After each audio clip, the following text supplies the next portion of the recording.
सकाळची 6:30ची वेळ असेल. नेहमीप्रमाणे मी उठून अंगणात आले. पण आज पारिजात उघडलेला दिसत नव्हता. का बरे आज उशीर? कुणाची तब्येत तर ठीक नसेल? मनात उगी शंका, पण शंकेला तिलांजली दिली. काल रात्री तर आपण शालिनी काकूंशी झोपाळ्यावर बराच वेळ गप्पा मारत होतो. शालिनी काकू आणि शरद काका अगदी आमच्या घरासमोर राहायचे. अगदी उठल्या उठल्या त्यांच्या घराचे दर्शन व्हायचे. कारण त्यांच्या घराचे तोंड दक्षिणेला तर आमचे उत्तरेला. उठल्याबरोबर प्रसन्न व्यक्तिमत्वाच्या काकू दिसल्या की सगळा दिवस छान जायचा. झाली का सुजाता मॉर्निंग, असे त्या रोज म्हणत. मी पण हसून प्रतिसाद द्यायचेच. अशा या काका आणि काकू दोघेही फार प्रेमळ. काका पोस्टातून सेवानिवृत्त झालेले. 2,500च्या प्लॉटमध्ये एक टुमदार घर. घराचे नाव पारिजात ठेवले. बाकी जागेत सुंदर अशी मनोवेधक बाग फुलवलेली होती.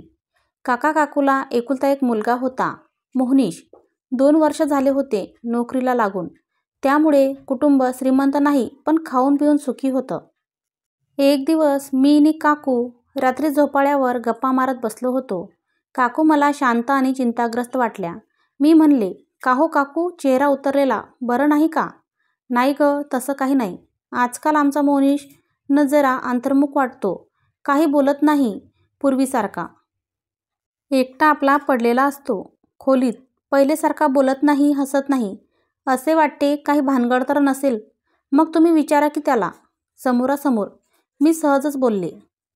दुसऱ्या दिवशी काकू त्याला लगेचच म्हणाल्या, मोहनीश, एक विचारू का रे? तो म्हणाला, आजकाल तू मला जरा सुस्त सुस्त दिसतो. काही बोलत नाही, हसत नाही. काय झालं रे? काही नाही ग आई, थोडं ऑफिसचं टेन्शन, बाकी काही नाही, असं म्हणून त्याने वेळ मारून नेली. पण मोहनीश, मला असं वाटत नाही. अरे आई आहे मी तुझी, काही असेल तर सांग. विषय तिथेच थांबला. तो झोपायला चालला गेला. काकू थोड्या उदास झाल्या. तितक्यात काका आले. बायकोला उदास बघताच म्हणाले, काय झालं ग? काही प्रॉब्लेम? काकूंनी लगेच प्रसंग थोडा समजावून सांगितला. अजून एक आठवडा तसाच गेला. एक दिवस मोहनीश आईला म्हणाला, आई, मला तुझ्याशी आणि बाबांशी बोलायचंय. काय बरं झालं असावे? त्या थोड्या धास्तावल्याच. चल मोहनीश, झोपाळ्यावर जाऊन बोलू. नाही ग, इथे हॉलमध्ये बसूनच बोलूया. ठीक आहे. तिघांचे चेहरे जरा गंभीर दिसत होते. बोल बेटा, काय झालं? एवढा अस्वस्थ का? काही मुलीची भानगड आहे का? काका काकू एकसाथ म्हणाले. हो, तसं म्हणलं तरी चालेल. आई बाबा, मला माहीत आहे, मला तुम्ही लव्ह मॅरेज करायला नाही म्हणणार नाही. पण मंजिरीची जरा वेगळीच अट आहे. मला पण त्याचे आश्चर्य वाटते. मोहनीश म्हणाला, मी व मंजिरी कॉलेज फ्रेंड आहोत. मोहनीशनी मंजिरीने कॉलेज झाल्यावर कुठले तरी कॉम्प्युटर कोर्स केले आणि दोघेही चांगल्या जॉबवर लागले. मधूनमधून ते भेटायचे. नोकरीचे सेटलमेंट झाल्यावर एक दिवस मोहनीश म्हणाला, आपण आता घरी सांगून लग्न करूया. आपले दोघांचेही आईबाबा नकार देणार नाही. हे नक्की? मंजिरी म्हणाली, माझीही काही हरकत नाही, पण माझी एक अट आहे. ती शक्य असेल तरच मी तुझ्याशी लग्न करेल, अन्यथा नाही. अट कोणती? ती आतापर्यंत काही बोलली नाहीस. मोहनीशला आश्चर्य वाटले. लग्न झाल्यावर मला तुझ्या आणि माझ्या आईबाबा व्यतिरिक्त आपल्या घरी कोणीही आलेले चालणार नाही. ही कुठली अट? मंजिरी, मला तर खूप सारे नातेवाईक आहेत आणि आमचे संबंध खूप चांगले आहेत. मी काही दिवस काकांकडे शिकलो देखील आहे. ही तर जगावेगळीच अट दिसते तुझी. आणि हो, आपण कोर्ट मॅरेज करूया. लग्नाला फक्त तुझी आणि माझे आईबाबा. बघ तुला पटतं का? मी तुला वेळ देते, कळव मला. मी मात्र माझ्या मताशी ठाम आहे. हे सर्व मोहनीश आपल्या आईबाबांना सांगत होता. ते देखील ऐकून थोडे विचलित झाले. पाहुणे नातेवाईक का आपल्या घरी राहण्यासाठी येतात? बदल म्हणून 2 दिवस येतात आणि निघून जातात. आणि आपल्या घरी तर गेट टुगेदर ही प्रथाही आहे. दोघेही थोडे गंभीर झाले. हिला सासू सासऱ्यांची नव्हे, इतर मंडळींचीच अडचण. अजबच दिसते मुलगी. बरं जाऊ दे, बघू आपण. मात्र बाकी सगळे व्यवस्थित आहे ना? हो आई बाबा. बरं झोप तू आता, बराच वेळ झालाय. उद्या ऑफिस पण आहे. काळजी नको करूस, निघेल काही सोल्युशन. विषय तिथेच संपला. मनातले सगळे सांगितल्यामुळे मोहनीशला जरा शांत शांत वाटले. 8 दिवसांनी काका काकूंनी मोहनीशला आपला निर्णय सांगितला. ठीक आहे बेटा, तुला ती पसंत आहे ना? करू आपण. तिची अट मान्य.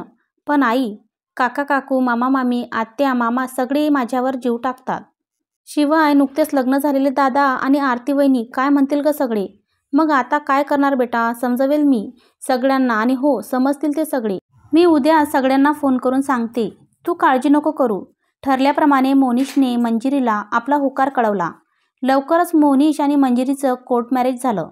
मंजिरी माप ओलांडून सासरी आली. सासू सासरे तर प्रेमळ होतेच, पण मंजिरी पण स्वभावाने चांगली होती, प्रेमळ होती. सासू सासऱ्यांशी तिचे छान जमायचे. बघता बघता लग्नाला 5 वर्ष झाली. दोघांच्या वेलीवर छानसे फूल उगवले. सगळे त्याला मिंटू म्हणू लागले. छान गोड आणि गुबगुबीत. मात्र मंजिरीची अट कायमच होती. ना कुणाचे येणे ना जाणे. त्यामुळे काका काकू मधून मधून नर्वस व्हायचे. पण काही उपाय नव्हता. नातवासोबत दोघांचे दिवस छान जात होते. शिवाय सोबतीला त्यांची बाग होतीच. झोपाळ्यावर बसणे, नातवाला छान छान गोष्टी सांगणे, दिवस कसे भरभर जात होते. अचानक दोघांची पण बदली मुंबईला झाली. आपल्यासोबत आईबाबा येतील असे दोघांनी पण गृहीतच धरले होते. पण काका काकूंनी जाण्यास नकार दिला. ते म्हणाले, अरे आम्ही आलो तर या बागेचे काय होईल रे? ते पण आपल्या मुलासारखेच की. एवढ्या वर्षांची प्रेमाने लावलेले हे सगळी झाडे, यांना सोडून मला येणे शक्यच नाही रे मुलांनो. मंजिरीला आणि बाळाला पण काकूंची बाग फार आवडे. बाळ म्हणे देखील, आजी तू झाडांशी का बोलते ग? माझ्याशीच बोल ना.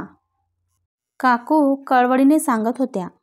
मोनिश मंजिरीला पण ते अतिशयोक्ती वाटले नाही. कारण त्यांनी कितीतरी वेळा झाडांशी बोलताना, त्यांच्यावरून हात फिरवताना पाहिले होते. काकू म्हणाल्या, माझ्या मोनिशप्रमाणेच मी या झाडांची काळजी घेतली आहे. तिथे आपल्या बाळाची काळजी घेण्यास तुम्ही आहात. पण यांचे काय? आपण तिथे गेलो तर ही बाग पार मरून जाईल. हातपाय थकले की आम्हाला येणेच आहे तेथे. आईचे बोलणे दोघांनाही पटले. शिवाय या वयात आईबाबांना दुःखी पाहणे त्यांना जमले नसते. म्हणून दोघेही म्हणाले, ठीक आहे आई, तू म्हणशील तसे.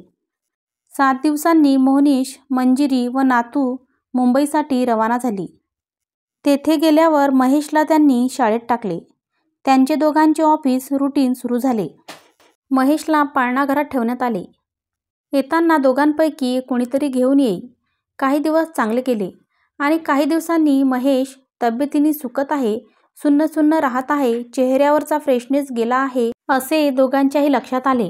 सुरुवातीला वाटले आजी आजोबांची आठवण येत असेल असे वाटले, पण नंतर महेश खूपच रोड दिसायला लागला. तेव्हा दोघांचेही धाबे दणाणले. दोघेही आजी आजोबांच्या संपर्कात होतेच. इकडे आजीही चिंतेत पडली. तिकडे बहुतेक त्याला एकटे एकटे वाटत असावे असे सगळ्यांचे मत पडले. सर्व ऐकून आजी पण चिंतेत पडली आणि तिने आपला गेट टुगेदरचा प्लॅन सुनेला व मुलाला बोलून दाखवला. ठरल्याप्रमाणे मोनिश व मंजिरी 15 दिवसाच्या सुट्टीवर आले. महेशच्या शाळेत आजारपणाचे कारण सांगून त्याला पण सुट्टी मिळाली होती. आल्या आल्याच महेशने आजीकडे झेप घेतली. दुसऱ्या दिवशीपासून सगळे कामाला लागले. बऱ्याच दिवसाची गॅप गेल्यामुळे सगळ्यांचे फोन पत्ते शोधण्यात त्यांचा वेळ गेला. दुसऱ्या दिवशी शालिनी काकू, मोनिश सगळे फोन करण्यात गुंतलेले दिसले. काका महेशला खेळवत मजा घेत होते. त्याला पण मजा येत होती. कार्यक्रमाचा दिवस येऊन ठेपला. सगळी तयारी जय्यत सुरू होती. बंगला छान सजवला होता. दाराला छानसे आंब्याच्या पानांचे तोरण बांधले होते. सगळे नातेवाईक प्लॅनिंगनी आले असल्यामुळे स्टेशनवर एकत्र गोळा होऊन सगळे सोबत आले. काका काकू, मामा मामी, आत्या मावशी, दादा वहिनी. दादा वहिनीची मुले इतके सारे सोबत आले. आल्याबरोबर सगळ्यांनी एकमेकांना कधी भेटतो असे झाले होते. गळाभेट झाल्यावर सगळे फ्रेश झाले. नाश्ता वगैरे झाला. हसून खेळून मस्त गप्पा मारत होते. विशेष म्हणजे महेश मुलांमध्ये खेळण्यात इतका गर्क झाला की त्याला कशाचीही शुद्ध नव्हती. एवढा आपला महेश आनंदी पाहून मंजिरी खूप खुश झाली. आज जाऊन तिने खूप रडून घेतले. तिला आपली चूक लक्षात आली होती. सगळ्यांनी सगळ्यांसाठी हव्या तशा वस्तू आणल्या होत्या. देणे घेणे झाले. कौतुक झाले. विशेष म्हणजे सगळ्यांनी मंजिरीचे एवढे कौतुक केले की ती अगदी भारावून गेली. दुसऱ्या दिवशी पुन्हा गेट टुगेदर प्रसंगी भेटू आश्वासन घेऊन आपापल्या घरी परतले. महेश दमून खेळून शांत झालेला पाहून मोहनीश व मंजिरी खूप समाधान पावले. हॉलमध्ये जाऊन मंजिरीने सासूसासऱ्यांची माफी मागितली व वाकून नमस्कार केला. अगं असू दे बेटा, आमचा तुला भरभरून आशीर्वाद आहे, काकू म्हणाल्या. अगं मंजिरी, माणसं कशाला हवी असतात? सुखदुःखात एकमेकांना साथ द्यायला, एकमेकांचे कौतुक करायला, अडीअडचणी आल्यास निभवायला आणि सर्वात महत्त्वाचे म्हणजे रोजच्या रुटीनमध्ये चेंज म्हणून एकमेकांकडे जायला. हाच नात्यांचा उद्देश. बाकी कुणी कुणाकडे नेहमी येत नसते. अहो हो आई, आज माझी चूक माझ्या लक्षात आली. यापुढे मी अशी चूक कधीच करणार नाही. मी माहेरी असताना आईने मला हे सांगण्याचा खूप प्रयत्न केला. पण सॉरी आई, तेव्हा मी तो बदल माझ्या स्वभावात करू शकले नाही. पण आज मात्र माझी चूक मला कळली आणि तुमच्या सहवासात हा बदल मी घडवून आणला. असे म्हणून मंजिरी नमस्कार करायला खाली वाकली, पण शालिनीताईंनी तिला वरचेवर आलिंगन दिले. दोघींचे डोळे भरून आले. आज सुजाताला समोरचा पारिजात शांत दिसण्याचे कारण म्हणजे काका-काकू आज मुंबईला जायला निघाले होते. त्यांच्या एका नातेवाईकाची बदली इथे झाल्यामुळे त्यांना तो पारिजात राहायला देऊन मुंबईला जाण्याचा निर्णय त्यांनी घेतला.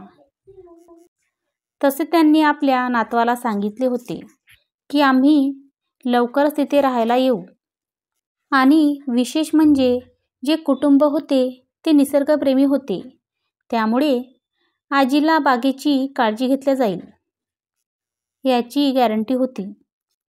मला मात्र एका प्रेमळ कुटुंबाच्या सहवासाला मुकावे लागणार होते. पण असो, ते कुटुंब आनंदात ना. मग प्रश्न मिटला. मी आपल्या कामासाठी वळले. उद्यापासून हसमुख काकू मात्र दिसणार नव्हत्या आणि ही कमी मला आयुष्यभर राहणार होती. कथा आवडल्यास चॅनलला लाईक करा, शेअर करा आणि सबस्क्राईब करा. धन्यवाद.